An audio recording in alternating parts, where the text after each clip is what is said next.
Welcome into Phil's Tax Hacks and Other Retirement Facts with CPA and personal financial specialist Phil Putney. Now let's get rolling with today's show.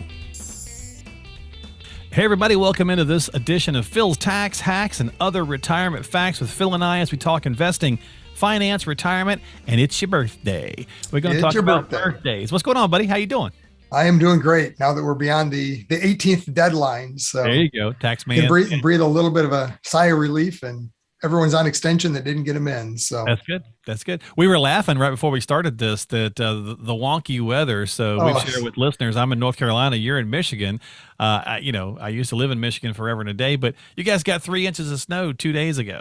Yeah, it was kind of a surprise. It's April 1st is what I was thinking. April Fools. What's going on? Really. It was crazy. Yeah. And that was the actual last day of tax day too. So yeah, it was. I imagine some people were not happy if they had to run out. No. Although I ran out, it was not that big of a deal. It was just wet, heavy snow. It didn't stick to anything on the pavement, the hard surfaces. So yeah. Anyway, I got some milestone birthdays here. As we get older, Phil, we kind of don't want to talk about birthdays. I know. Yeah. Right. Not as excited to get them anymore. Not as excited, but these are kind of important from a retirement planning standpoint. There's some big ones here. Just some of the stuff's pretty basic knowledge that people are going to know, but there's some other stuff that people might find interesting or they didn't know. So let's start with 50. I turned 50 last year. I talk about it all the time, being the unofficial kickoff to retirement, kind of like Memorial Day is the unofficial kickoff to summer. It's not summer, but we treat it like it. Well, at 50, I think we start getting a bit more serious about retirement, or at least thinking about it. And so the government also says, hey, we're going to give you something to help with that. What are we talking about here? Yeah, so you get a little bit of a boost in the ability to contribute to either IRAs and 401ks or 403bs or whatever your flavor of company-sponsored retirement plan is. But yeah, so you get a little extra boost. For IRAs, it's not much. It's an extra $1,000, so it goes from 6 currently up to 7 for IRA or Roth. And then for company plans, you get another 6,500. So that's a pretty big boost. If you're doing both though, right? You could do both. Yeah. It depends on the scenario, your income. And, if you're participating in a qualified plan, you've got to be very careful because the income limits are a lot lower to what you could contribute, but it's possible. Yeah. Well, okay. So you get another 7,500 or so. I was going to say, let's even do the 6,500, Phil. I mean, we're talking 50, right? So if you can turn this on at 50, let's say that you're in a position you can max out, add that extra 6,500. So I think it makes it 27,000 now. This would be the max. 27,000. So over 17 years, let's say, because full retirement age, let's go with 67. 67. Yeah. That's not chicken fee. Right? No, I mean, that extra 6,500 over that time frame, that can really add up. You're 100 and 105, 110,000, something like that. Exactly. So, it's a pretty significant amount of money. Significant number, yeah. And they're actually in the process of looking at the Secure Act 2. I mean, it made it through the House. The Senate's the next hurdle to get through. And if that passes through, that 6,500 will actually go up to 10,000, but not until age 62. Yeah, that's right. So much later, it'll give you even a bigger boost if you're still working and contributing. Yeah, to try to catch up. So yeah, you could go to 10,000. Let's say if you're going 50 to 62 will be the cap they're proposing. I mean, again, still 12 years, 10,000. I mean, it's 120 grand. So nothing to sneeze at. All right, let's go to 55. Now, I'm going to set this up, Phil, because most of us are familiar with 59 and a half. We're going to talk about that one next. But basically, 55 is a little known caveat that's really, really similar to 59 and a half, but with just a couple little things. So can you explain that one? Right. Yeah. So it's for individuals that leave a job. They've got money in the 401k. And if you take it from the 401k, 50 because of leaving a job at 55 or later, then there's not the extra 10% penalty. It's always taxed, unless it's a Roth. But it's going to be taxable. We can't avoid that, but at least you don't have that extra 10% penalty. So, I mean, this is actually a huge planning point that I think a lot of advisors even miss, because they're working with clients and making a plan. And the first thing you do is you roll all the 401ks into an IRA, because then you've got better management and control and options. And I get the reasons. It's not to say that it's wrong, right? But you've really got to understand this rule, and it might be worth keeping some of the money in the 401k. Especially if they're under 59 and a half. So then they can bridge that age up until 59 and a half and avoid the 10% penalty. Yeah, especially if you're talking about retirement early, if you've got the Yep. funds, whatever the case is. And again, that Correct. caveat being it's basically just like the 59 and a half, but it's from the job you just left. So it Correct. can't be Yeah. like a So prior job from that. exactly. Yeah, it's Yep. got to be that's kind of the kicker. It's The the job that 401k. you retired or, were terminated from or whatever I the was going to case say it works is. both So, ways, right, Phil? yep. Whether you walked out or they asked you to walk Yeah. out. It doesn't matter. You're terminated one way or another, whether One it's way or the other. voluntary Okay. or not. So All yeah. right. Gotcha. Yep. But it's got to be from that job. Correct. So that's a nice little caveat. It's just something to Yeah. ponder. Again, And like I said, it's something that I think is often overlooked. Don't quickly move everything to an IRA. I understand the reasons that it might make sense financially and management wise, but just keep in mind, if you're under 59 and a half retiring, it might be worth keeping a sum of money in that 401k to help bridge that gap. So gotcha. Okay. So then let's just touch on 59 and a half. Pretty short and sweet, I think, on this one. yeah, I mean, it's pretty much everyone knows that rule. I mean, 59 and a half, now you don't have the extra 10% penalty, so if you take it out of any type of retirement account, so whether it's IRAs, 401k, 403b, whatever the company plans are, now you don't have that 10% penalty at all. So you don't have to worry about like the special 401k rule of it being from that most recent former employer. So if you're doing the early retirement, if that's on your mind, some people again would typically say, okay, well, I can't touch my IRA until I'm 59 and a half, but then I'm going to take it out until I get to our next one, which is 62, because they need that, they're trying to use that money bridge the gap, get to the different ages. So and it's, it doesn't seem like a lot, but I mean, 10%, I mean, that, especially if you're in a lower bracket, if you're only paying 12% tax, it almost doubles your tax bill. Hey, who wants to pay a penalty? So that's right. Yeah. It's just the principle of the matter. So exactly. So we go to 62 and that's pretty universal, but Social Security, we can start it early, but just because you can, and we won't beat this, Phil, because we talk about it a lot, but doesn't necessarily mean just because you can means you should. Correct. Yeah. So with Social Security, you are eligible at that stage to collect. A lot of caveats and, pieces that go into that decision. One of which doesn't really mathematically make sense for most people, probably not. If you've got other options for income, let the Social Security grow typically. But the other thing to consider there is if you're going to continue to work. So even if you're working part-time, you're eligible maybe to file for Social Security at 62, but you might not get the full benefit. What's it, if you're earning too much? I think it's 19,560 this year. So maybe so you've got to be careful. Yeah. I mean, it's a very part-time type of job, and it's what it's intended for. So, so if you're thinking, well, I'm going to work and earn 30,000 a year and I can go ahead and file for Social Security and that'll get me that bridge of, the income I need. You're not exactly. Don't do that, because the IRS, if you don't tell the Social Security the correct number, once the tax return gets filed, the IRS notifies Social Security, and all of a sudden you're going to get a notice from Social Security. It says, by the way, you earned too much last year. We're going to stop paying you benefits until, June, July, August, whatever it is, to catch that up, where they're made whole again. So it's for every $2 over that threshold, you're going to lose $1 of benefits. So you got to give them back. Just some things to consider when you're looking at that age. I heard somebody call it a penalty. I hadn't heard it called that before, but I was like, there's a penalty with you take it early. I was like, what are you talking about? They were like, well, it's lower benefit, right? So I was like, a reduction in benefits. I've heard it called that, because you're getting less than if you waited till full retirement age, and we'll talk about that in a second. But correct. I just never heard it called a penalty before. But it's like, it's kind of like a penalty. It's less money, but I mean, you get it early, you get more. There's pros and cons. That's why I say you got to run the math. I mean, technically, it's called a statutory reduction is the technical reference of it. But so I got to acknowledge, we got an email from a guy named John, and he said, Phil says pros and cons, or run the math. We have to drink. So I'm going to have a drink. That's right. There we go. We're going to have a sip. Thanks for watching, John. We appreciate it. Okay. So we go to 65, Phil. That's the next one, right? That's obviously a pretty big one. But there are some caveats, just some things to remember when it comes to Medicare. Yeah. So Medicare, 65 is eligibility for Medicare. Yep. And probably one of the biggest caveats or things to watch out for here is you have to file for Medicare at age 65. And that's the general rule. But there are some exceptions to that. So if you don't do that, there's going to be a penalty, and it's a lifetime penalty. So, this isn't something. Wow, really? It's not, I missed it, I'm going to get a penalty. No, it's for the rest of your life. So you don't want to not do this. Yeah, for sure. But that doesn't mean just because you now reached age 65, you have to file for Medicare. The exception to that is if you have a company plan, a qualified plan. Yeah. Basically you work for a company that has more than 20 full-time employees, then it's going to be what they call credible coverage.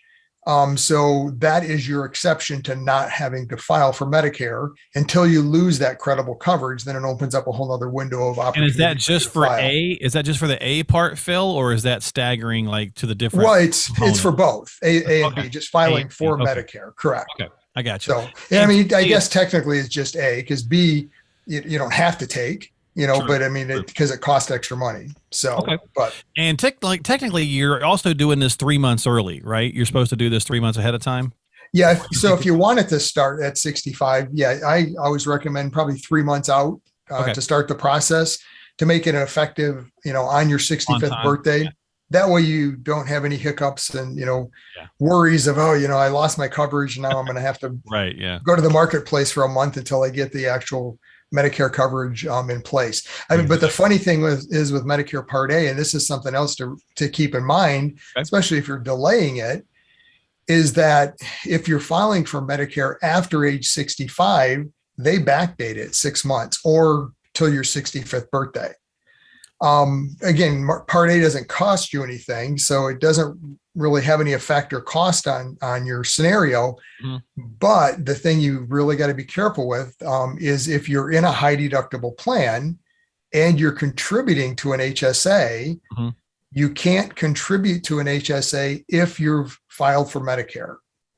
Gotcha. So that's one key to really keep in mind. That because a lot of times you'll hear people that I reached 65. I went ahead and filed for A anyways. It doesn't cost me anything, and there could be some benefits, in how it works with your company plan. It might pick up a couple deductibles or things like that.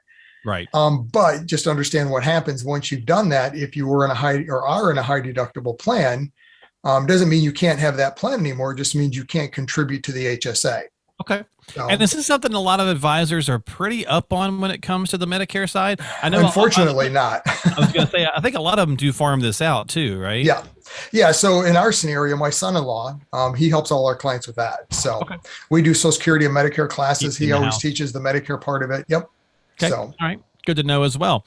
All right. And there's definitely a lot of, again, we know some of these big dates, right? We know the 65, we know but there's a lot of little nuances. Sometimes you want to make sure if you're not working with a professional, that's why we talk about a lot on the podcast that, hey, DIYing and building the wealth is one thing. It's a totally different animal than when you get to actual retirement and you got to start getting all these parts working together and stuff.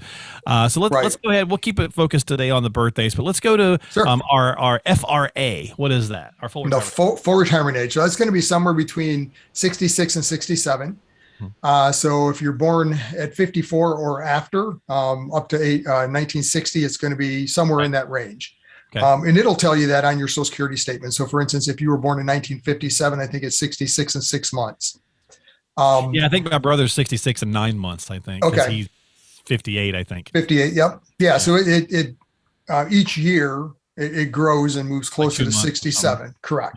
Yeah. So, and it's 67 for everybody else after whatever that number is. After 1960. Yeah. You're born after 1960, your full retirement age is 67. And now you've got no earnings cap if you still want to keep working, right? Correct. Yeah. So a lot of things happen at that age. Number one, you get the full benefit. So no statutory reduction.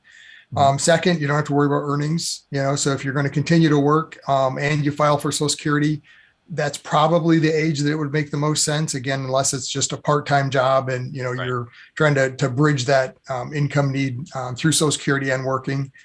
So yeah, those are the two big factors to consider. Now that leads into a whole nother discussion on taxes of, can you file for Social Security and work at that age? Absolutely. There's not a hindrance, but does it make sense from a tax standpoint? And the reality there is probably not. You've got to run the math to see, because you've always got your CPA hat on, don't you? At the end of the day, you're not going to keep the whole benefit. And unfortunately, it's going to be extra income added on top of your W-2 income.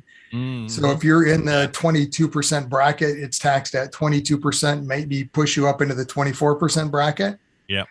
So just understand the tax ramifications before you jump in and say, I'm going to go ahead and file in put the money in an investment, I can earn about, more than they're going to give me. All right. I don't have 70 on the list, Phil, but we'll just do it real fast. Yep. 70 is the max for Social Security. We Correct. have had questions before, people saying, hey, I'm healthy. I want to work past 70. How does that change things? It doesn't. It doesn't. Yeah. You don't get to add any more money. You don't increase the benefit at that point. You just need to go ahead and file, right? Correct.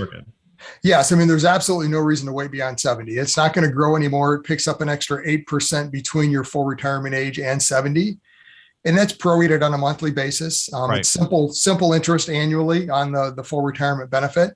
So if you went 68 or 69, it's, you're getting some growth and then 70 is the cap.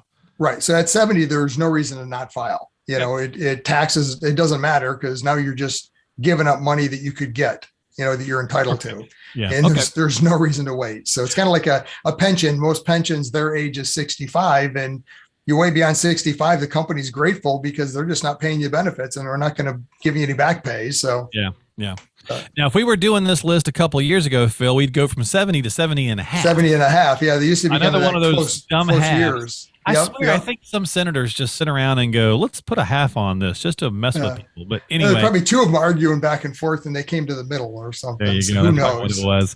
But now it's 72. So it's our friend, the RMD, hit me. Yep. Yeah. So that's the age you have to start taking money out of those tax deferred accounts, the IRAs, 401ks, 403bs, all the retirement accounts. Yeah. So like it or not, starts at that age. Your life expectancy is 27.4 years. They just updated the tables last year when they did the 72, and you'll like it that now they think you're going to live to 120. So at 120 on the RMD tables, they still gave you 2 more years too. So wow. But yeah, so RMD start I don't think at I'm 72. making it to 120. But I don't think I want to make it. I don't think there's many of us are going to make it to 120. So I don't think so. But they push that table way out there. So it's a percentage, typically starts and then it grows. Yes, correct. I mean, technically it's not a percentage, it's a factor. So it's 27.4. So you take the balance. If you were 72 this year, you would take the balance in the accounts on December 31st of 2021, divided by the 27.4 gives you the amount you have to take. And then the next year it goes down at 73. The RMD factor is a little less than 1 year different. I forget what it is. I think it's like 26.5 or 6 or something, but right. Like they just scale it down a little bit. Yeah. I mean, for simplicity purposes and discussions, I always say it starts at around 4%, which is about what it is. There you go. A little bit less, but it gives you at least an idea. Okay. A lot of people think, they're going to, I'm going to have to take 10% out at that age. Yeah. No, it's not that bad. It's 4%, but. And don't forget, folks, you got to take this joker. Yes, you don't want to miss this. They are not nice. Now, I have heard that that your advisor, your professional can request, if you did goof, you can request that they waive the penalty. And that they typically, they have seen that quite often, but if it becomes egregious or if it looks egregious, they're hitting you with this big 50% penalty. Yes. Yeah, so it's even worse than that because it's 50% of what you should have taken as a penalty, and then you have to take whatever you should have taken and pay tax on top of that. Ouch. So I mean, if your tax was 25% to make it easy math, now you lost 75% of that RMD through tax and penalty. So you don't want to miss it. Yeah. So, and to your point, you're correct. I mean, especially if you're the one that found the error, so to speak, and corrected it. And you don't even have to notify them. I mean, if you make up that RMD in the following year and don't go back and amend a return, you're a cash basis taxpayer. So whenever you receive the income, that's when it's taxable. Gotcha. But if you're the one that goes in and fixes it, so to speak, and calculates, okay, I should have taken this amount, last year and I missed it. So I took that amount this year and whatever you're supposed to take this year, then you're okay. So, okay, cool. Basically, don't make them hunt you down. Yeah, don't make them hunt you down. They don't like that. And they will figure it out. I mean, that's part of the reason the form 5329 comes out, and they usually don't get issued until sometime in May. But that was a form, it's been around, probably 15 or 20 years now, but it wasn't always part of the filings required by a custodian. But the IRS started having custodians tell them at the end of each year how much is in these accounts, because they had no idea. Up until that point, the IRS had no idea what was sitting out in retirement plans. They Oh, just wow. didn't know. Yeah. There was no reporting. Yeah. So now they get this 5329, and then on there it'll say, well, this is how much the RMD should have been. Should have been. So Okay. it's their way of double checking, to make sure that you're taking that distribution. So Yeah, and we've had those conversations, and we'll wrap it up here with that. But we've had those conversations about, there's $40 trillion sitting out there in retirement account money. There's $30 trillion in debt. You tell me where you think they're targeting some thoughts. Everybody has different ideas, but who knows? Rule changes have been happening to make it, to illustrate that they want some of that 40 trillion. I mean, technically, a lot of that is money that has taxation owed to it. So it's not like they're just trying to take it. It's just like, hey, we've been waiting. We want. Well, it's part of the agreement. It's part of the agreement. I always joke with clients, what do you think IRA stands for? Yeah, I've heard that joke. This is the reality, but most people think, well, it's a individual retirement account, right? And that's not actually the case. It's actually individual retirement arrangement, and that's the arrangement you made with the IRS. Was they allow you to put the money in, defer the growth and tax on the original principal, with the understanding that ends at these required minimum distribution ages. So that was all part of the agreement, so to speak, up front. Unfortunately, a lot of us, we kind of forget that agreement, and it's like, oh, what do you make? Trying to take my money away. I don't want to take my money. And there's other things you can do. We've talked before in other podcasts. You can go check these out about, can you get out of it? No, you can't get out of it. But there are things you could do if you want to start moving the money earlier beforehand and into a different type of account like a Roth, or if you wanted to do some QCDs, some charitable donations. So there's a lot of ways to manage your tax liabilities. So all right, that's going to do it this week on the podcast. Thanks for hanging out. Important birthdays, definitely some planning opportunities in there. Work with your advisor on that. If you're not working with an advisor, if you're doing it yourself, the DIY thing, definitely sit down and talk with somebody, because there's a lot of caveats, a lot of nuances, but a lot of ways you could be effective. So reach out to Phil as always. It's 248-888-7530. I got to switch screens, so my face will change. 248-888-7530. That's the number. I almost forgot. I was like off for just 1 week, and almost. Yeah, it's happening. You go on vacation, right? I know, get old or whatever. Or stop by the website. That makes it easy too. philstaxhacks.com. That's philstaxhacks.com. We'll see you next time. Investment advisory services offered through AFS Wealth Management. The content of this program is provided for informational purposes only and is not a solicitation or recommendation of any investment strategy. Investments and/or investment strategies involve risk, including the possible loss of principal. There is no assurance that any investment strategy will achieve its objective.